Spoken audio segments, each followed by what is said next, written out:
नमस्कार, आप देख रहे हैं टीवी 9 और आपके साथ मैं हूं मनीष।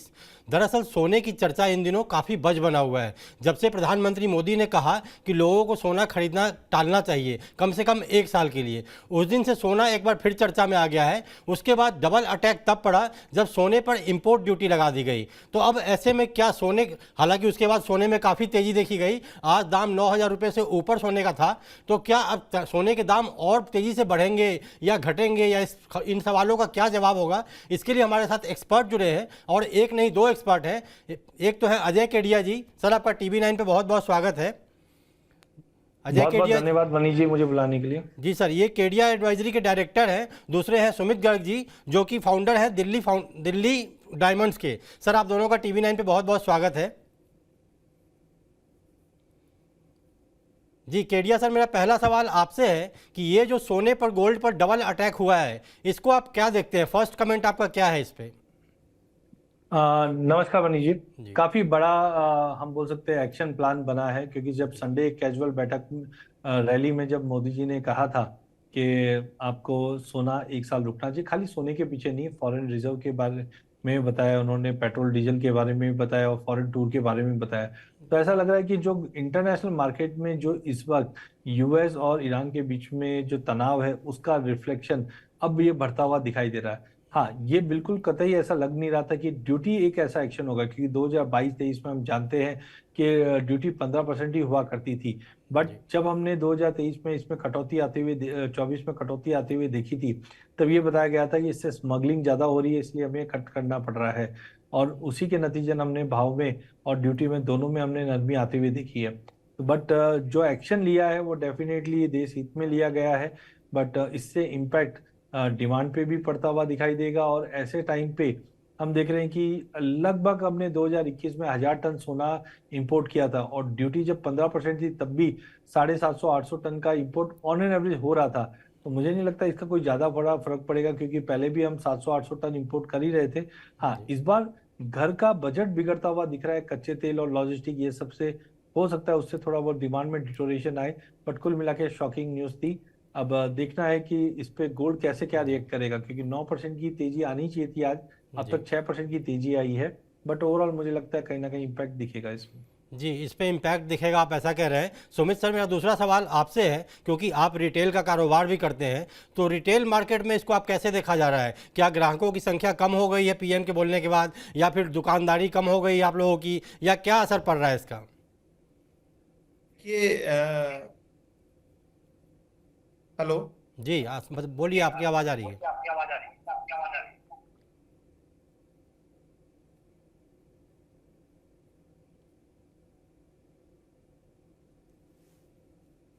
एक बार अपने माइक को चेक कर लीजिए, आपकी आवाज़ नहीं आ रही है। हेलो। जी तो मोदी जी हमारे देश के माननीय प्रधानमंत्री हैं, उनकी बात हमेशा पूरा देश फॉलो करता है। जी तो मुझे ऐसा लगता है कि देश ने अभी भी इस बात को फॉलो किया है। हमारे पास रिटेल में दुकानदारी एकदम कम हुई है, और जी इसका इम्पैक्ट लार्जली देखा जाएगा आने वाले समय में। पूरे देश के ज्वेलर्स में हलचल भी है कि हमारा काम कम होगा, उसकी वजह से जो आगे कारीगर हैं या जो हमारे एम्प्लॉयज हैं जो हमारे ऊपर डिपेंडेंट्स हैं, जी तो उन सब के ऊपर भी इसका इम्पैक्ट आएगा। तो जी मुझे ऐसा लगता है ठीक है, देश हित में ये दोनों डिसीजन लेने, इंपोर्ट ड्यूटी को बढ़ाना जी और उधर से लोगों को प्रेरित करना कि हम गोल्ड ज्वेलरी कम बाई करें, वो देश हित में नीड ऑफ द आवर हो सकती है, समय की मांग हो सकती है। जी तो हम भी देश के साथ हैं, लेकिन कुछ उसका ऑल्टरनेटिव ऐसा निकालना चाहिए कि दोनों चीजें एक साथ ना करके धीरे धीरे की जाती या अलग अलग समय पे की जाती। एकदम से सोने के रेट में 10,000 का इजाफा होना, और जी 2 दिन पहले ही प्रधानमंत्री जी का ये बोलना कि आभूषणों की खरीदी कम करनी चाहिए, बाजार एकदम से सुस्त हो गया है। जी और इसका लॉन्ग टर्म इम्पैक्ट थोड़ा खराब भी हो सकता है। जी, आप ये कह रहे हैं कि रिटेल मार्केट में बाजार बिल्कुल सुस्त हो गया है। मतलब पीएम मोदी जब भी कोई अपील करते हैं तो उसका असर देखा जाता है और देखा जा भी रहा है। सर, मेरा केडिया सर आपसे सवाल है कि आज ही मैं कहीं एक रिपोर्ट पढ़ रहा था जिसमें कहा गया था कि अमूमन भारतीय, मतलब जो भारत में हैं, एक दिन में लोग 22,000 टन या 2,200 टन सोना इस्तेमाल करते हैं। तो इतनी बड़ी तादाद में अगर लोग सोना इस्तेमाल करते हैं, मतलब खरीदते बेचते हैं, उसको रुपये की वैल्यू में कन्वर्ट करें तो और ज़्यादा हो जाती है। तो क्या इतना पैसा अगर सरकारी खजाने में आता है तो इसका क्या कैलकुलेशन बैठ सकता है कुछ? क्या इसीलिए सरकार ने ये एक्शन लिया है? नहीं, देखिए, ये एक पार्ट ठीक है आप ट्रेड पॉइंट ऑफ व्यू से, बट आप ये देखिए इंडिया जो अपनी जरूरत की चीजें इंपोर्ट करता है उसमें सबसे प्रायोरिटी है कच्चा तेल, जी। फिर एडिबल ऑयल, फिर इलेक्ट्रॉनिक्स, साथ में फर्टिलाइजर, और 5वें नंबर पे आता है सोना। अब आप देखिए अगर हम कच्चे तेल की, एडिबल ऑयल की बात करें तो उसके बिना तो इकोनॉमी नहीं चल सकती है, ना फर्टिलाइजर के बिना। गवर्नमेंट ने पिछले 10 साल पे इन पे काम जरूर किया है कि हम रिन्यूएबल एनर्जी में जा रहे हैं, एडिबल के अंदर हमने ऑयल सीड के प्रोडक्शन बढ़ा दिए हैं, साथ में हमने बायो फर्टिलाइजर की बात देखी है बढ़ रही है।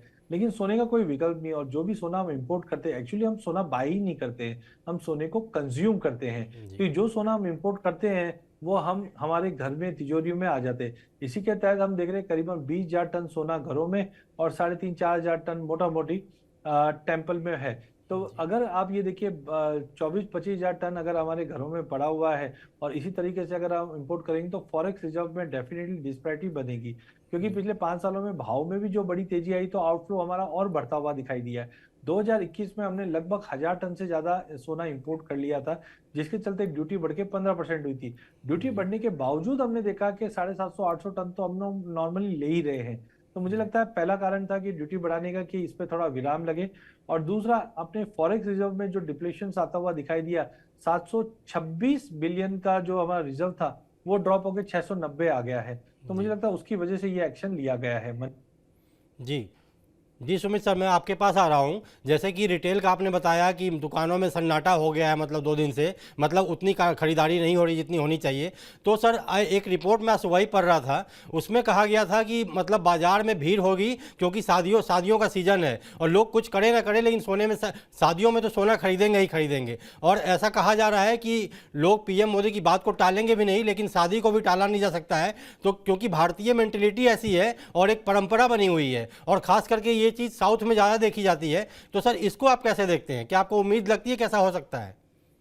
जी मनीष जी, बिल्कुल ऐसा ही है। ना तो लोगों का सोने से लगाव खत्म हो सकता है और जी। ना ही वो मोदी जी की बात को टालेंगे। तो उसका ऑल्टरनेटिव मुझे लगता है, हम ज्वेलर्स भी लोगों को प्रमोट यही कर रहे हैं कि आप अपने घर का पुराना सोना, या जो 20,000 टन लोगों के पास दबा हुआ रखा है उनके लॉकर्स में, या पुरानी जी। ज्वेलरी है, लोग उसको रिफर्बिश करवा के नए गहनों से बदल रहे हैं। तो जी। उससे उनके शादी ब्याह का या जो भी जरूरत का सामान है वो भी उनका पूरा हो जाएगा। गोल्ड के इंपोर्ट भी इंडिया में कम हो जाएगा, और फॉरेक्स डेफिसिट जो हमारा ज्यादा हो गया वो भी खत्म हो जाएगा। तो जी। मुझे लगता है ये ऑल्टरनेटिव सॉल्यूशन लोगों ने निकालना शुरू कर दिया है। जी। धीरे धीरे और पता लग जाएगा इसका बाजार में क्या रुझान आता है। बट हाँ, लोगों का सोने से लगाव है, चाहे वो उत्तर भारत हो या दक्षिण भारत हो, जी। उसमें कोई कमी नहीं आने वाली। वो वैसे ही बढ़ चढ़कर अपनी शादी ब्याह में या अपनी जरूरतों पे सोने की खरीदारी करेंगे। हो सकता है अनरिक्वायर्ड जो गोल्ड की सेल होती थी, जैसे कोई रिक्वायरमेंट नहीं है, ऐसे ही जो बिंज शॉपिंग हो जाती थी, या कभी भी मन किया तो कुछ एनिवर्सरी गिफ्ट ले लिया, जी। उसके लिए मोदी जी की बात मान के लोग रुक जाएंगे। लेकिन जी। जहां जरूरत है, जहां लाइफ टाइम इवेंट्स हैं, शादी है या कुछ भी ऐसा कार्यक्रम है, तो लोग वहां पे सोना जरूर लेंगे।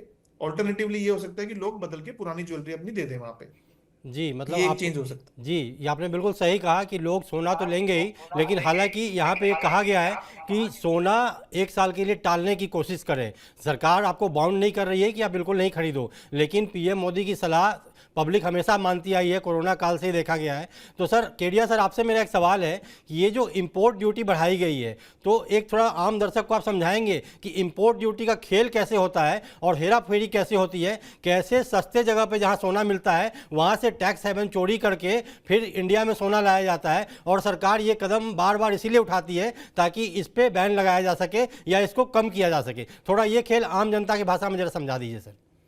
सर आपने जो बताए हैं खेल है ये सब है, उसको आजकल नया वर्ड आ गया है, उसका नाम हम आर्बिट्रेज बोलते हैं। जी, तो आर्बिट्रेज। आर्बिट्रेज होता है कि जहाँ पे टैक्सेशन कम है और दूसरी जगह जाए, सबसे बड़ा टैक्स हेवन जो बोलते हैं वो दुबई होता है। जी। तो पिछले अगर आपको ध्यान हो तो 2022-23 में पेपर में ये चीज छपी थी कि जहाँ पे बताया कि दुबई जाके आइए बिना पैसा लगाए, क्योंकि जी। आदमी दुबई जाता है वहां पे सोने की चैन लेता है और इंडिया आता है, पता चलता है कि आने जाने का जो खर्चा है वो चैन के डिफरेंस का जो ड्यूटी का डिफरेंस है उसमें निकल जाता है। बट आप मान के चलिए गवर्नमेंट ने इस चीज के ऊपर भी नजर रखी हुई है और एयरपोर्ट पे काफी ज्यादा सख्ती भी की है और पहले से ज्यादा सर्वेलेंस भी हो चुके हैं।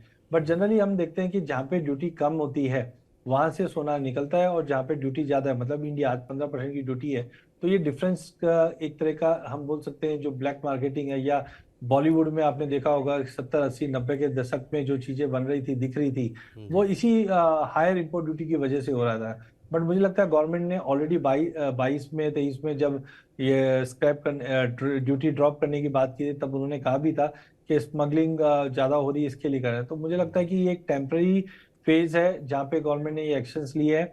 आगे जाके हो सकता है और भी अदर एक्शन होता है, तो मुझे लगता है कि एक इम्पैक्ट पड़ेगा। अदरवाइज खाली आप ये मान के चलिए ड्यूटी बढ़ाने से जो रुपए की गिरावट है वो नहीं रुकने वाली है। जी रुपया हमारी सौ की तरफ दौड़ लगा रहा है, या ऐसी कहावत भी है, या ऐसे मजाक में बोला भी जाता है कि रुपए की किस्मत में तो गिरना ही लिखा है। तो जो जी स्पीड से गिर रहा था, 100 की तरफ जा रहा था, इससे हो सकता है थोड़ा सा लगाम लग जाए। बट अल्टीमेटली मुझे लगता है ये नाकाफी है एक ही स्टेप, इसके अलावा भी काफी स्टेप्स है जो गवर्नमेंट ले सकती है। जैसे मैंने गोल्ड मोनेटाइजेशन स्कीम की बात की है, जी अगर वो चीज आती है तो डेफिनेटली हमारे जो घरों में सोना पड़ा है वो वर्किंग कैपिटल के तौर पे अगर ज्वेलर्स को मिलता है तो इम्पोर्ट की डिपेंडेंसी हमारी काफी हद तक कम हो जाएगी। जी सर, ये आपने बिल्कुल सही बात कही कि जो घरों में पड़ा हुआ सोना है उसको यूटिलाइज़ करना, और सरकार शायद चाह भी ऐसा ही रही है। और हमने पिछले शो में भी बात की थी कि एसजीबी, गोल्ड मोनेटाइजेशन स्कीम, इन सबको फिर से स्टार्ट किया जाए तो काफ़ी लाभ मिलेगा पब्लिक को भी और गवर्नमेंट को भी। सर सुमित सर, आपके पास आता हूँ। जैसा कि आपने देखा कि एक तो खरीदारी ना करने की सलाह, दूसरा इम्पोर्ट ड्यूटी का बढ़ना, तो रिटेलर्स के लिए, ज्वेलर्स के लिए तो डबल अटैक, एक तरह से डबल मार पड़ गई। एक तरफ सोना लोग खरीदेंगे नहीं, दूसरा तरफ मैं जो खरीदूंगा उस पर मुझे इम्पोर्ट ड्यूटी ज़्यादा पे करनी पड़ेगी, तो आपको महंगा सोना खरीदना पड़ेगा और बिक्री के लिए पता नहीं डिमांड हो कि ना हो। ऐसा कुछ लोग कह भी रहे हैं कि आने वाले टाइम में डिमांड और कम हो जाए। तो इन सब स्थिति से निपटने के लिए आप लोग क्या करेंगे? सर, हम लोगों को यही प्रमोट कर रहे हैं कि आप अपना पुरानी ज्वेलरी को एक्सचेंज करके नई ज्वेलरी लें, वही एक ऑल्टरनेटिव सोल्यूशन है। क्योंकि इंपोर्ट ड्यूटी ऑलरेडी बढ़ चुकी है, तो बाजार में सोने का और एंट्री होना काफी महंगा हो जाएगा। अब लोगों के लिए यही सोल्यूशन है कि उनको अगर 200 ग्राम की ज्वेलरी लेनी है शादी ब्याह में, तो वो उसमें 150 ग्राम की या ज्यादा से ज्यादा की ज्वेलरी को एक्सचेंज कर लें और अपनी नई ज्वेलरी बदल लें। यही ऑल्टरनेटिव बनता है। अदरवाइज बाजार में काम भी कम हो जाएगा और लोगों की अफोर्डेबिलिटी इतना भाव बढ़ने से वैसे ही कम हो गई है। जैसे हमने युद्ध के दौरान भी देखा था कि सोने ने 1,90,000 के आसपास का स्तर छू लिया था जब युद्ध शुरू हुआ था, उससे जस्ट पहले। तो उस टाइम भी ऐसा हो गया था कि जो मान लो एक हार है जो 2 लाख रुपए का बैठता था आम, 1 साल पहले जी आम रेटों पर, वो सीधा 2 लाख का हो गया था। तो सोने के रेट इतने बढ़ने से अफोर्डेबिलिटी पे इम्पैक्ट आया था और उस इम्पैक्ट से सेल एकदम गिर गई थी। लोगों के लिए सोने के आभूषण लेना बड़ा मुश्किल हो गया था। जी लोगों ने ऑल्टरनेटिव वेज ढूंढने शुरू कर दिए थे, कुछ चांदी की ज्वेलरी पे शिफ्ट हो गए थे, कुछ 9 कैरेट के आभूषणों पे शिफ्ट हो गए थे। तो वैसे ही कुछ ना कुछ ऑल्टरनेटिव निकलेगा। या तो लोग लोअर कैरेट्स पे जाएंगे, जैसे 9 कैरेट की ज्वेलरी प्रचलन में ज्यादा हो जाएगी, जी या लोग अपना ओल्ड गोल्ड को रिफर्बिश करवा के कुछ नया बनवा लेंगे, या कुछ और ऐसा होगा कि वो अपनी बजट में कटौती करेंगे कि अगर किसी को 200 ग्राम की ज्वेलरी लेनी थी तो वो 100 ग्राम या 150 ग्राम की लेगा। तो जी इस तरह से कुछ ना कुछ ऑल्टरनेटिव सोल्यूशन निकलेंगे। काम कभी नहीं रुकता, कोई ऐसा नहीं होता कि बिल्कुल इंडस्ट्री ठप हो जाएगी। ऐसे मोदी जी ने ये भी कहा है कि ट्रेवल कम जी कीजिए, तो ट्रेवल इंडस्ट्री पे भी एक मार है। ऐसे ही ज्वेलरी इंडस्ट्री पे ये बहुत बड़ी मार है कि एकदम से मोदी जी ने बोल दिया कि आप आभूषण कम खरीदिए 1 साल तक। जी तो कुछ ना कुछ ऑल्टरनेटिव वेज निकलेंगे जिनसे देश का भी भला होगा और लोगों का भी काम निकल जाएगा। हम उसी उम्मीद में है कि लोग जी ऑल्टरनेटिव सॉल्यूशंस निकाल के कुछ ना कुछ सबके लिए अच्छा होगा। जी। तो सर, क्या आप लोग इसके लिए कुछ स्कीम वगैरह प्रमोट करोगे आने वाले समय में पब्लिक के लिए, रिफर्बिश के जी, लिए, ऑलरेडी ऐसा रिवॉक? हो गया है। आप सोशल मीडिया में तमाम ज्वेलर्स की स्कीम्स देखेंगे जी तो सब यही प्रमोट कर रहे हैं कि आप नया सोना ना देके पैसे के जी अगेंस्ट में नए आभूषण ना लेके आप पुराना सोना निकालिए। जी अपने लॉकरों में पड़ा हुआ जो सोना मतलब किसी काम नहीं आ रहा, हम्म, उस आभूषणों को सेफ्टी भी मिलती है, सिक्योरिटी भी मिलती है, जी क्योंकि लॉकर्स में भी वो सोना सेफ नहीं है। जी बैंक आपका कुछ लिमिटेड अमाउंट ही कवर करता है जी अगर चोरी हो जाती है लॉकर से। तो लॉकर से निकाल कर सोना अपनी नए आभूषणों में कन्वर्ट कीजिए। जी आपकी आज की रिक्वायरमेंट भी पूरी होगी और देश के सोन ऊपर जो इम्पोर्ट का भार पड़ रहा था वो भी जी कम हो जाएगा। जी। केडिया सर, मैं आपके पास आता हूँ। मेरा सवाल आपसे ये है कि जैसे मान लीजिए अगर सरकार ने इंपोर्ट ड्यूटी तो बढ़ा दी और ना खरीदारी कम करने की भी सलाह दी, ना करने की सलाह दी बल्कि, लेकिन ऐसे में आपको लगता नहीं कि इकोनॉमिक इंडिकेटर में जो सबसे अहम होता है, जैसा आपने बताया भी, कच्चा तेल है और जो है चीज़ें होती हैं वो है सोना, उसके बाद अचानक 9,000 रुपये भागता है।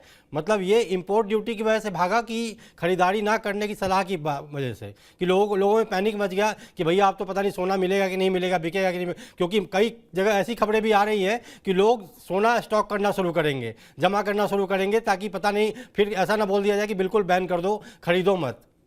जी सर। देखिए ये सब फोमो रहता ही है डेफिनेटली। और देखिए आप सोना और इंडियन आदमी जैसे मैंने बार बार कहता भी हूँ कि इंडियन आदमी सोना बाय नहीं करता, कंज्यूम करता है, और उसको तो मौका चाहिए। आज अक्षय तृतीया, धनतेरस, शादी ब्याह कुछ भी हो तो लेना ही लेना है।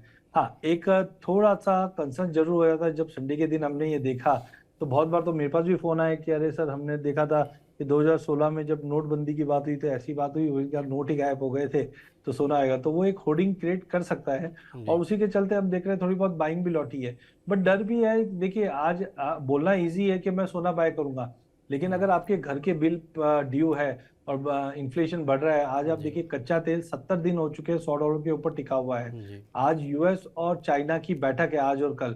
जी अगर ये बैठक सक्षम हो जाती है, सही हो जाती है, तो ट्रेड टेंशन से भी हमें छुटकारा मिलेगा और लड़ाई से भी छुटकारा मिलेगा। बट आप उल्टा सोच के देखिए कि अगर यूएस और चाइना की जो बैठक है वो अगर हम बोल सकते हैं फेल हो जाती है, तो ईरान की लड़ाई और चलती रहेगी, क्योंकि ईरान का जो तेल है वो कहीं ना कहीं चाइना सबसे बड़ा बायर है इसका। तो जी मुझे लगता है कि यूएस कोशिश यही करना चाहता है कि ये लड़ाई खत्म हो और मैं यहाँ से निकलूं। इसके लिए अब चाइना के दरवाजे खटखटाए जा रहे हैं, और अगर ये फेल हुआ तो मुझे लगता है कि कच्चे तेल में और बड़ी तेजी आ जाएगी। उसी को देखते हुए मोदी जी ने ये स्टेटमेंट्स और ये एक्शन प्लान बनाया है। तो जी टाइमिंग, यस, लोगों के मन में ये दुविधा भी है, इसके लिए कुछ होड़ भी हो रहा है, और उसी के चलते हम देख रहे हैं थोड़ी बहुत इंक्वायरी बढ़ी है। बट ओवरऑल मुझे लगता है कि ये होर्डिंग, ये फोमो में मत आइए, क्योंकि ये स्थिति जो कच्चे तेल की है बहुत ही ज्यादा विकट है। क्योंकि जब इकोनॉमी सही रहेगी तो आप सही रहोगे और आपका बिजनेस सही रहेगा। तो यहाँ पे देखना है कि गवर्नमेंट और क्या एक्शन लेती है। बट टाइमिंग, मुझे लगता जी है ग्लोबल मार्केट का सिनेरियो बहुत ही ज्यादा खराब होता हुआ दिखाई दे रहा है। आज रुपए की गिरावट देखिए, पिछले साल मई में जब इंडो पाक का हमने वॉर देखा था, जहाँ पे इंडिया ने बहुत ही अच्छी सौर्यता दिखाई थी, जी तब हमने रुपए में 82 83 का लेवल देखा था, और आज 95 80 का भाव दिख रहे हैं। तो आप सोचो साल भर में जो सिचुएशन बनी है, हालांकि अभी भी as compared to other economy हम लोग बहुत अच्छा कर रहे हैं। इनफैक्ट आज ही एसएनपी की एक रिपोर्ट भी आई है, जी जहां पे उन्होंने बताया कि इंडिया ने जो करंट सिचुएशन है बहुत अच्छे से हैंडल कर रही है।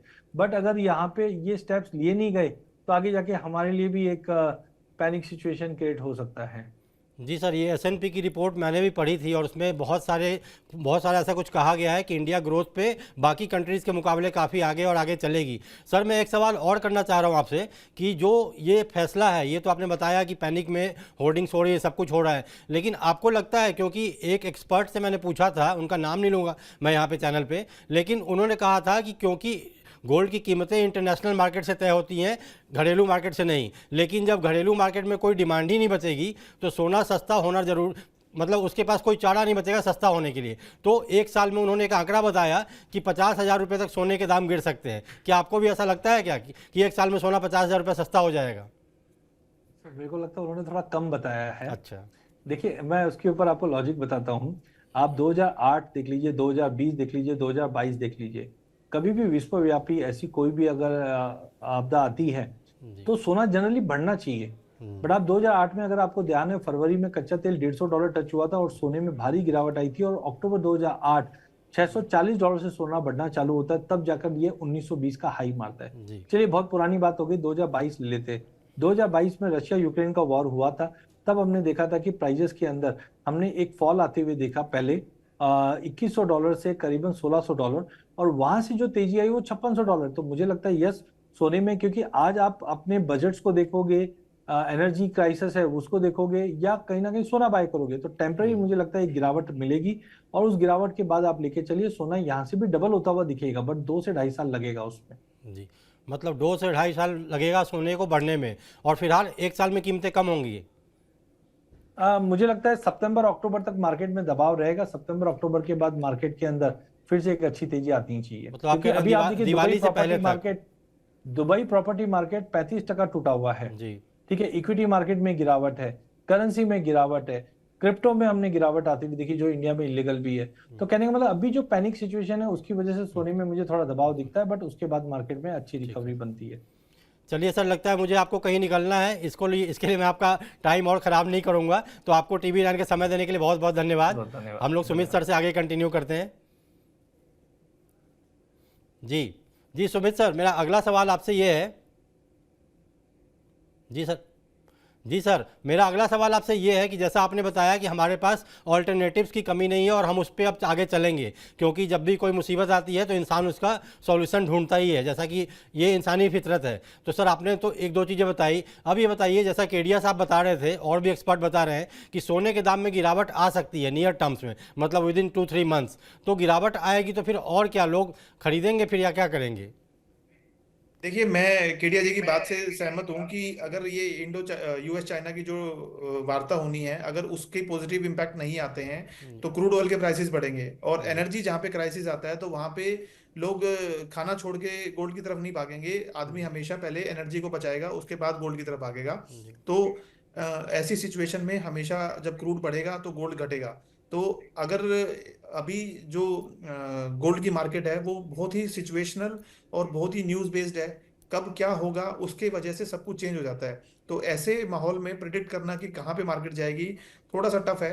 बट मेरी ओपिनियन में मैं हमेशा थोड़ा सा बुलिश रहता हूँ। जी मुझे लगता है कि एक आम कस्टमर के लिए, एक आम आदमी के लिए जो इन्वेस्टमेंट इकोनॉमी और फाइनेंस को नहीं समझता, उसको गोल्ड जैसी धातु में, सिल्वर जैसी धातुओं में अपनी छोटी छोटी इन्वेस्टमेंट्स लगातार करते रहना चाहिए। जी चाहे वो अक्षय तृतीया के बहाने से करे, वो धनतेरस के बहाने से करे, या अपने जन्म दिवस के बहाने से करे, और जी उनको लॉन्ग टर्म के लिए सेव करना चाहिए।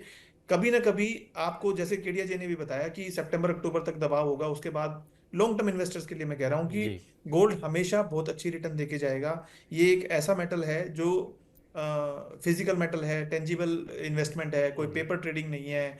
सिल्वर की डिमांड भी हम देख रहे हैं कि वो इंडस्ट्रियल डिमांड है। जो जी सारी बातें पिछले 2 महीने पहले से हो रही थी कि सिल्वर में जो तेजी है वो इंडस्ट्रियल डिमांड से है और उन सब चीज़ों जी से है, वो डिमांड्स आज भी यूं की यूं है। ईवीज की मार्केट अभी भी बढ़ रही है, सोलर जी पैनल्स की मार्केट अभी भी बढ़ रही है, रिन्यूएबल एनर्जी सोर्सेज की तरफ हम जा रहे हैं जो सिल्वर बेस्ड हैं, बहुत सारी चीज़ें ऐसी। तो उन सब की वजह से सिल्वर में भी तेजी आनी है जी और गोल्ड में भी तेजी आनी है। सिर्फ वॉर की वजह से एनर्जी क्राइसिस है। सो हर देश एक अच्छे परिवार की तरह पहले एनर्जी को सेव करेगा, उसके बाद वो लग्जरीज में जाएगा। जी वैसे ही हमारे देश ने भी स्टेप लिया है कि आप अपनी लग्जरीज को एक साल के लिए या कुछ समय के लिए टाल दीजिए, चाहे उसमें लग्जरी में गोल्ड आता है या फॉरेन जी ट्रैवल आता है, आपका कुछ और ऐसी चीजें हैं जो हमारे डॉलर्स में परचेज होती हैं और फॉरेन डेफिसिट को बढ़ाती हैं। जी तो ऐसी चीजों को अवॉइड करना है हमें, और देश का थोड़ा सा सपोर्ट करना है। हो सकता है सिचुएशन 2 महीने में ठीक हो जाए, 6 महीने जी में ठीक हो जाए, और वापस माहौल नॉर्मल हो जाए। मोदी जी जी भी एक बयान फिर से दे देंगे कि अब आपने जो भी अपनी परचेजेस रोकी थी उनको फिर से आप चालू कर सकते हैं। जी तो मुझे लगता है कि ये टेम्परेरीली एक सुझाव है जो देश का एक जो भी प्रधान सेवक है, प्रधान जी नेता है, उन्होंने एक एक ऐसा निर्णय लिया है जो शायद एक बड़ा परिवार होता तो उसका मुखिया भी यही निर्णय लेगा। जी अगर कोई मुश्किल समय परिवार पे आया है तो वो परिवार को ऐसे ही संबोधित करेगा कि आप पहले अपने आप को हम बचाते हैं, जी अपने खाने पीने के लिए सेविंग करते हैं, और उसके बाद लग्जरीज करेंगे। जी सो हमें ऐसा कुछ नहीं लग रहा कि बहुत कुछ इंडस्ट्री के लिए या जो कंज्यूमर है उनके लिए बहुत कुछ खराब हो गया है। थोड़ा सोना महंगा हुआ है, वो इम्पोर्ट ड्यूटी बढ़ने से हुआ है। जी। और आपने इसमें एक और बहुत अच्छी बात जो भी कही थी उन्होंने अभी थोड़ी देर पहले। आपने एक सबसे अच्छी बात ये कही कि लोगों के पास जो पहले सोना पड़ा है उसको अगर जी रिफर्बिश कराएं और उसको अगर मोटिवेट करा के या मतलब उस मेकिंग चार्जेस वगैरह दे के उसको फिर से यूटिलाइज करें तो उनका काम भी हो जाएगा, गवर्नमेंट की बात भी रहेगी और आपका शादी ब्याह का काम भी चलेगा, और मतलब ज्वेलर्स को और कारोबारियों को भी कोई दिक्कत नहीं आएगी। मेरे हिसाब से ये सॉल्यूशन आपका बेस्ट है और उम्मीद करते हैं कि इस पर और आगे काम करेंगे। सर इस पर ज्वेलर्स एसोसिएशन क्या कह रही है, मतलब उनका क्या प्लानिंग है आगे? एसोसिएशन की जब हम बात करते हैं तो उनको सबको देखना है, उनको कारीगरों को भी देखना है और एम्प्लॉयमेंट्स को भी जी देखना है कि जो लोग जुड़े हुए हैं। ऑब्वियसली इन स्टेटमेंट्स की वजह से और इम्पोर्ट ड्यूटी बढ़ने से एकदम से जो बाजार में थोड़ा सा फुटफॉल कम हुआ है और मंदे की भावना आ गई है या बाजार में सन्नाटा छा गया है, उसकी वजह से काम पे एकदम से इम्पैक्ट आया है। जी उस इम्पैक्ट का प्रभाव जो है वो कारीगरों तक जरूर जाएगा। और जी जब एक छोटे लेवल का कारीगर पे इस तरह का इम्पैक्ट जाता है तो उनके खाने पीने की तक की समस्याएं पैदा हो जाती हैं। जी तो एसोसिएशन इस बात का पुरजोर विरोध कर रही हैं कि गवर्नमेंट को ऐसा ऐसा स्टेप नहीं लेना चाहिए, ऐसा एक अनाउंसमेंट नहीं करनी चाहिए जिससे कोई इंडस्ट्री इतनी प्रभावित हो जाए। जी तो एसोसिएशंस इस तरह के मेजर भी ले रही हैं कि कारीगरों को कैसे सपोर्ट करना है या काम कैसे चलता रहे, और लोगों को प्रमोट कर रहे हैं कि लोग अपने ज्वेलरी को, पुराने सोने को लाके कारीगरों तक पहुंचाएं, उनसे दोबारा ज्वेलरी बनवाएं, तो कारीगरों का भी काम चलेगा। ये एक ही सॉल्यूशन ऐसा है कि पुराने सोने को निकाल के नए गहने बनवाने का, जिनसे सबके लिए विन विन सिचुएशन बनती है, चाहे वो कारीगर लेवल है, चाहे वो कंज्यूमर लेवल है या ज्वेलर लेवल है। जी, क्योंकि सबके पास कुछ ना कुछ काम होगा करने के लिए और सब लोग व्यस्त भी रहेंगे, किसी को रोजगार भी नहीं जाएगी। सर, एक सवाल ये है, इंपोर्ट ड्यूटी खास करके केडिया जी से पूछा मैंने, लेकिन आप as a jewellers import duty को कितना अहम मानते हैं और सरकार को बार बार ये इंपोर्ट ड्यूटी पे एक्शन क्यों लेना पड़ता है? यहाँ कहाँ गड़बड़ झोल किया जाता है जिसकी वजह से सरकार इंपोर्ट ड्यूटी को बार बार बढ़ाना चाहती है? ठीक है, जो भी सोने के भाव इंडिया में आते हैं वो इंटरनेशनल कॉमेक्स पे जो भाव आते हैं उसकी डायरेक्ट कैलकुलेशन होती है डॉलर के प्राइस से और उसमें ड्यूटी ऐड करके और जीएसटी ऐड करके। तो ड्यूटी का इम्पैक्ट डायरेक्टली आता है। अगर वो 5% से 10% बढ़ रही है तो सोना भी 10% बढ़ेगा, और 10 से घट के 5% हो रही है तो सोना भी 10% घट जाएगा। तो ड्यूटी का डायरेक्ट इम्पैक्ट आता है। और ड्यूटी का डिसीजन गवर्नमेंट सिर्फ और सिर्फ स्मगलिंग और तस्करी को रोकने के लिए ही लेती है। जैसे ही ड्यूटी बढ़ जाती है, दुबई में सोने का रेट इस समय इंडिया के सोने के रेट के सामने 15 लाख रुपए सस्ता है 1 किलो पर। अगर 1.5 करोड़ का सोना दुबई में मिल रहा है तो वो सोना यहाँ पे 1 करोड़ 60 लाख 65 लाख रुपए के आसपास होगा। तो 1 किलो सोने पे जब 15 लाख रुपए बढ़ते का डिफरेंस आता है तो वहां पे स्मगलिंग की क्वांटिटी बढ़ जाती है। लोग रिस्क लेने के लिए भागना शुरू कर देते हैं क्योंकि वहां पे कमाई उनको ज्यादा होती है। तो इस तरह से जो लोगों की स्मगलिंग बढ़ती है उससे गवर्नमेंट के पास जो करेंसी डेफिसिट है वो और ज्यादा हो जाता है, उससे हमारी करेंसी इलीगल तरीके से भी बाहर जाती है। तो उस इम्पैक्ट को रोकने के लिए गवर्नमेंट ड्यूटी बढ़ाती है। और जब कच्चे तेल जैसी चीजों को ज्यादा महंगे दामों में इंपोर्ट करना पड़ता है तो उसके डेफिसिट को कवर करने के लिए ड्यूटी को वापस बढ़ाया जाता है। तो ये ऑब्वियसली बहुत बड़े फाइनेंस एक्सपर्ट्स और गवर्नमेंट के पास बहुत अच्छे अच्छे लोग हैं जो इन डिसीजंस को बहुत सोच समझ के लेते हैं, सारे डेटा को देखते हुए। तो हम इस पे कमेंट नहीं कर सकते कि गवर्नमेंट ने क्यों बढ़ाई और क्यों घटाई, बट हाँ जरूरी होगा तभी उन्होंने घटाया बढ़ाया होगा। इम्पैक्ट डायरेक्ट आता है, जितने परसेंट से ड्यूटी बढ़ती है उतने परसेंट से गोल्ड बढ़ जाता है और घट जाता है। नहीं, क्या ट्रांसपेरेंसी का भी कुछ खेल होता है इसमें? क्योंकि कई जगह ऐसा होता है कि जहाँ टैक्स बहुत कम है वहाँ से लोग सोना उठा लेते हैं क्योंकि वहाँ टैक्स बहुत कम होता है और उसके बाद यहाँ ऊंचे दाम पे बेचा जाता है। मतलब मैं कारोबार रिटेल की बात कर रहा हूँ, रिटेल में कुछ ऐसा होता है क्या? कुछ भी सोना लेना है तो हम किसी भी देश से बाय करेंगे तो इंडिया में लाएंगे तो हमें ड्यूटी पे करनी ही पड़ेगी। जो भी इंपोर्टर्स हैं वो ड्यूटी पे करते हैं। और अगर कोई टूरिस्ट की तरह जाके कुछ परचेज करके लाता है तो उसकी बहुत छोटी सी अमाउंट होती है, शायद आई डोंट रिमेम्बर एग्जैक्टली, शायद 50,000 होती है या कुछ ग्राम होती है। तो उतना ही सोना वो ला सकता है लीगली। इससे ज्यादा सोना लाते ही मतलब वो कस्टम्स की नजरों में आ जाएगा और वहां पे उसको प्रॉब्लम और हरासमेंट को सामना करना पड़ेगा। सो मुझे नहीं लगता कि इस बात का कोई भी ट्रांसपेरेंसी में कोई दिक्कत है। इंपोर्ट ड्यूटी सीधी सीधी मैटर करती है और जो भी इसके साथ खेल करेगा वो गवर्नमेंट की नजरों में आ जाएगा। जी, तो ऐसा कोई करे भी ना, सरकार भी यही चाहती है और सरकार लगातार इस पर काम कर भी रही है। सर, एक आखिरी सवाल आपसे ये पूछना चाहूँगा कि दरअसल रिटेल कारोबार जैसा आपने बताया कि पिछले 2-3 दिन से थोड़ा कम हुआ है, सन्नाटा हो गया है, लेकिन जैसा आप लोग स्कीम वगैरह चला रहे हैं तो सरकार ने तो जो कहना था कह दिया। अब आप लोग ज्वेलर्स एसोसिएशन के लोग अब ऐसा क्या करेंगे कि आपका कारोबार भी चलता रहे, आपके कारीगर को भी नौकरी ना जाए? और क्योंकि 1 साल का टाइम बहुत लंबा होता है और लोग आपकी दुकान पे आए भी और ख़रीदारी भी करें और ताकि विन विन सिचुएशन दोनों का बना रहे, इस पर आप लोगों की क्या प्लानिंग है? ओवरऑल एसोसिएशन वाइज बात कर रहा हूँ मैं। सर, प्लानिंग तो ये भी चल रही है कि सरकार से गुजारिश की जाए कि ऐसी स्टेटमेंट को कुछ चेंज करके बोला जाए या लोगों को दोबारा प्रेरित किया जाए कि वो कुछ कम करके या ज्यादा करके या बचा के कुछ भी लें। और लेकिन वो हो सकता है मोदी जी उस बात को सुनेंगे या नहीं सुनेंगे। वो हमारी कोशिश, हमारी एसोसिएशन की कोशिश रहेगी कि उन तक अपनी बात पहुंचाएं और वो स्टेटमेंट में कुछ बदलाव लाएं। लेकिन साथ साथ मैं आपको बता ही चुका हूं कि एक ही सोल्यूशन है कि लोग अपना पुराना सोना निकालें, उसको बदल के नए गहने बनवाएं। वही सिचुएशन ऐसी है जिसमें सब लोग अपना विन विन सिचुएशन में रह सकते हैं। जी जी, उम्मीद करता हूं कि आप लोगों की बात भी सुनी जाएगी और ऐसा जो आप बता रहे हैं तो उसमें कुछ आगे निकल के आएगा जिसके कारण ना आप लोगों को नुकसान हो ना सरकार की बात भी रहे। तो इन सब बातों के साथ TV9 को टाइम देने के लिए सर बहुत बहुत धन्यवाद। जी शुक्रिया, थैंक यू। जी, तो ये थे 2 एक्सपर्ट जो बता रहे थे कि सोने में जो सरकार ने कहा है बिल्कुल सही कहा है क्योंकि लग्जरी आइटम में आता है और ऐसा नहीं है कि बिल्कुल आप सोने की खरीदारी बंद कर चुके हैं या नहीं खरीद रहे हैं। शादियों में आप खरीदेंगे ज़रूर, लेकिन जो कहा जा रहा है वो इसलिए कहा जा रहा है कि मुसीबत जब आती है तो सबसे पहले खाना पीना कपड़ा लत्ता ज़रूरी होता है, ना कि सोना और बड़ी बड़ी गाड़ियों में घूमना और हवाई यात्राएँ करना। तो सरकार का पक्ष रखते हुए, हालाँकि ज्वेलर्स भी हमारे साथ बैठे हुए थे, उन्होंने ये कहा कि हम इसका रास्ता निकाल रहे हैं हैं और सरकार से गुजारिश भी करेंगे। तो आने वाले समय में देखते हैं क्या होता है, लेकिन तब तक आप सोने चांदी को लेकर सतर्क रहें, क्योंकि लग्जरी पे ध्यान ना देते हुए आप अपनी बचत पर ध्यान दें, क्योंकि दुनिया भर में उथल पुथल मची हुई है और ये कब तक चलेगा इसका कुछ अता पता भी नहीं है। तो इसलिए ऐसी ज़रूरी जानकारी के लिए देखते रहिए TV9। नमस्कार।